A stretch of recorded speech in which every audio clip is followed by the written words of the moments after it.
ಎಲ್ರಿಗೂ ನಮಸ್ಕಾರ. ನನ್ನ ಚಾನಲ್ಗೆ ಸ್ವಾಗತ. ಶುಭಂ ಕರೋತಿ ಕಲ್ಯಾಣಂ ಆರೋಗ್ಯಂ ಧನಸಂಪದ ಶತ್ರುಬುದ್ಧಿ ವಿನಾಶಾಯ ದೀಪಜ್ಯೋತಿ ನಮೋಸ್ತುತೆ. ಇಂದು ವಿಷ್ಣು ದೀಪೋತ್ಸವ ಮತ್ತು ವೈಕುಂಠ ಚತುರ್ದಶಿ. ಯಾಕೆ ದೀಪೋತ್ಸವನ ಮಾಡ್ತಾರೆ ಅನ್ನೋದ್ರ ಬಗ್ಗೆ ಕತೆ ಇದೆ. ಅದು ಎಲ್ರಿಗೂ ಗೊತ್ತಿರಲ್ಲ. ಅಂತಹ ವಿಶೇಷವಾದ ಕಥೆಯನ್ನು ಈ ವಿಡಿಯೋದಲ್ಲಿ ನೋಡೋಣ. ವಿಡಿಯೋನ ಸ್ಕಿಪ್ ಮಾಡದೆ ನೋಡಿ. ಪೂರ್ವಕಾಲದಲ್ಲಿ ಅಸುರ ರಾಜನಾದಂತಹ ಅಂಧಕಾಸುರನು ತಪಸ್ಸನ್ನು ಮಾಡಿ ವಿಶೇಷವಾಗಿ ಅಪಾರವಾದ ಶಕ್ತಿಗಳನ್ನು ಪಡ್ಕೋತಾನೆ. ಅದರಿಂದ ಆಕಾಶ ಕತ್ಲೆ ಆಗುತ್ತೆ, ದೇವತೆಗಳ ತೇಜಸ್ಸು ಕೂಡ ಕ್ಷೀಣಿಸಿ ಹೋಗುತ್ತೆ, ಯಜ್ಞ ಹೋಮಗಳು ನಿಂತು ಹೋಗುತ್ತೆ, ಧರ್ಮವು ನಾಶದ ಅಂಚಿನಲ್ಲಿ ಇರುತ್ತೆ, ಮನುಷ್ಯರ ಮನಸ್ಸು ಭಯಭೀತವನ್ನು ಹೊಂದುತ್ತೆ. ಇಂತಹ ಸಂದರ್ಭದಲ್ಲಿ ದೇವತೆಗಳು ಯುದ್ಧ ಮಾಡಲು ಪ್ರಯತ್ನಿಸಿದರೂ ಕೂಡ ಕತ್ತಲೆಯು ಅವರ ಆಯುಧಗಳನ್ನೆಲ್ಲ ಹೀರಿಕೊಳ್ತಾ ಇತ್ತು. ಈ ಸಂದರ್ಭದಲ್ಲಿ ದೇವತೆಗಳಿಗೆ ವಿಜಯ ದೊರಕಲ್ಲ.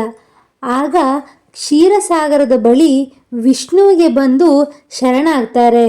ಸ್ವಾಮಿ, ಜಗತ್ತಿನ ಬೆಳಕು ನಾಶವಾಗುತ್ತಿದೆ.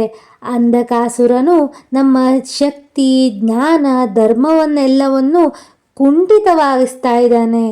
ಜಗತ್ತನ್ನು ಉಳಿಸು ತಂದೆ ಅಂತ ದೇವತೆಗಳೆಲ್ಲರೂ ಬೇಡಿಕೊಳ್ತಾರೆ.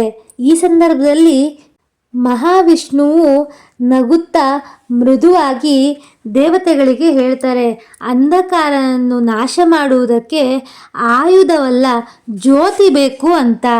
ನಾನು ಜ್ಯೋತಿ ತಪಸ್ಸಿಗೆ ಪ್ರವರ್ತಿಸುತ್ತೇನೆ ಅಂತ ಶ್ರೀ ವಿಷ್ಣುವು ದೇವತೆಗಳ ಬಳಿ ಹೇಳ್ತಾನೆ.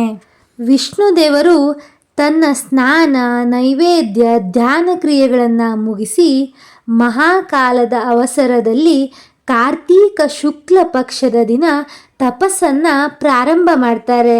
ಅವರು ಪರ್ವತದ ಮೇಲಿರುವ ಯಜ್ಞವೇದಿಯ ಬಳಿ ಕುಳಿತುಕೊಳ್ತಾರೆ.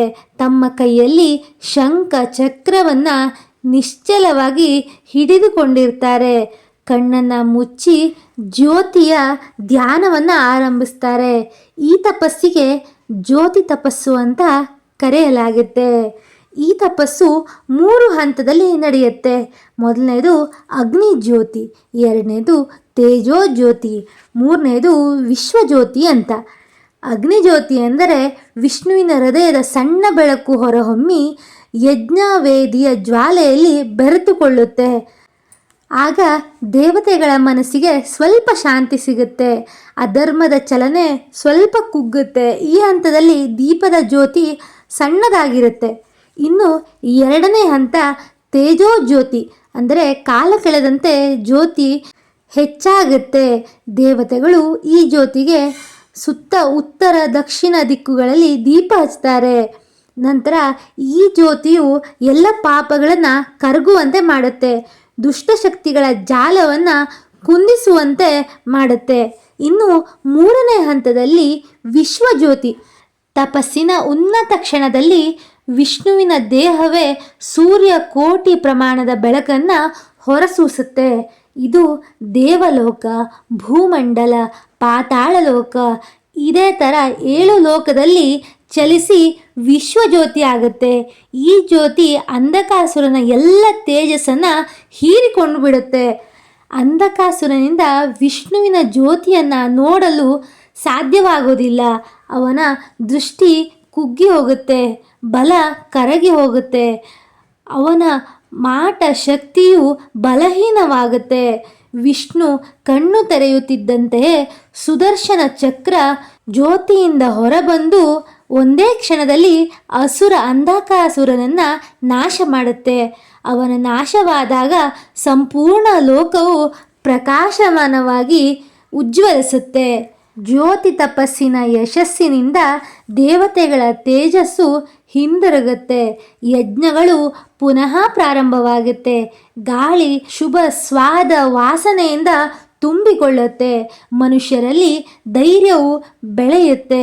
ದೇವತೆಗಳ ಕೃತಜ್ಞತೆಯಿಂದ ವಿಷ್ಣುವಿಗೆ ದೀಪವನ್ನು ಹಚ್ಚಿ ಹೇಳ್ತಾರೆ, ಸ್ವಾಮಿ, ಈ ಜ್ಯೋತಿ ಎಂದಿಗೂ ನಶಿಸಬಾರದು. ನಾವು ಪ್ರತಿ ವರ್ಷ ಕಾರ್ತೀಕ ಈ ದಿವ್ಯ ಜ್ಯೋತಿಯನ್ನು ಸ್ಮರಿಸಲು ದೀಪೋತ್ಸವವನ್ನು ನೆರವೇರಿಸ್ತೇವೆ ಅಂತ.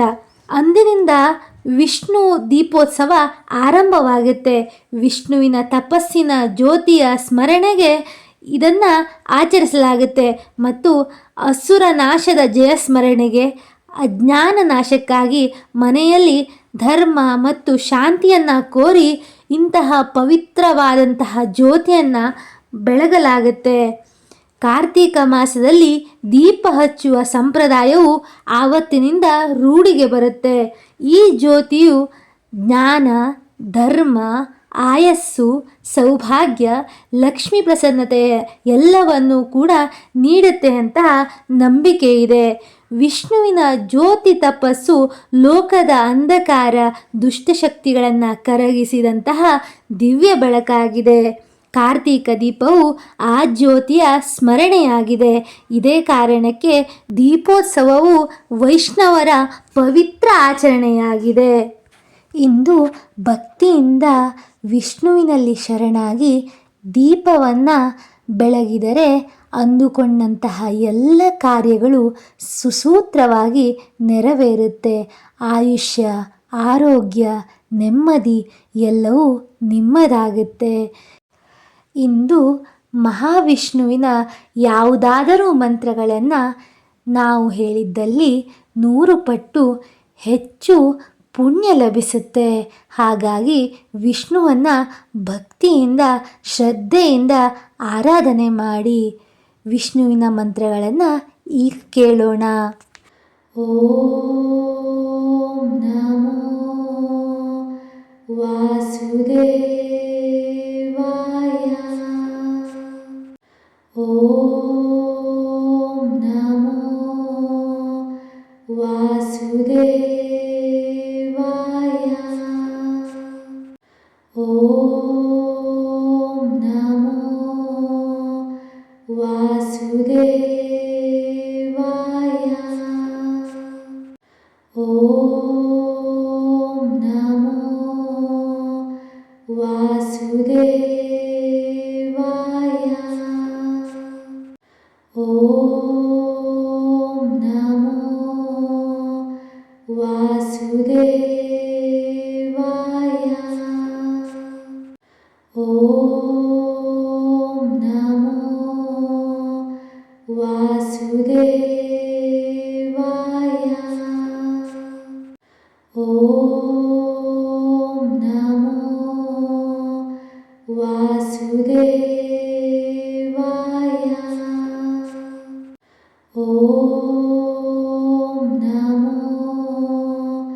ವಾಸುದೇವಾಯ.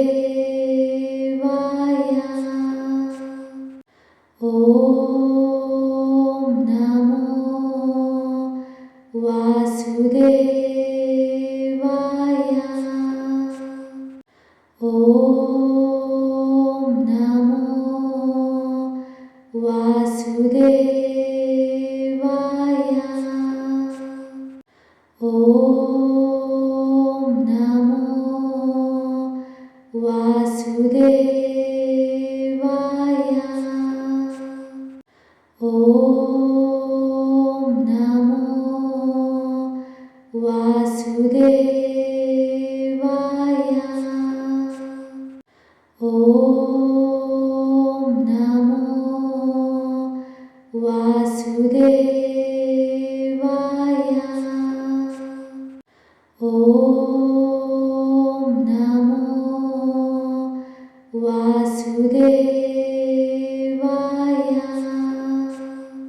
ಓಂ ನಮೋ ವಾಸುದೇವಾಯ. ಓಂ ನಮೋ ವಾಸುದೇವಾಯ. ಓಂ ನಮೋ ವಾಸುದೇವಾಯ. ಓಂ ನಮೋ ವಾಸುದೇವಾಯ.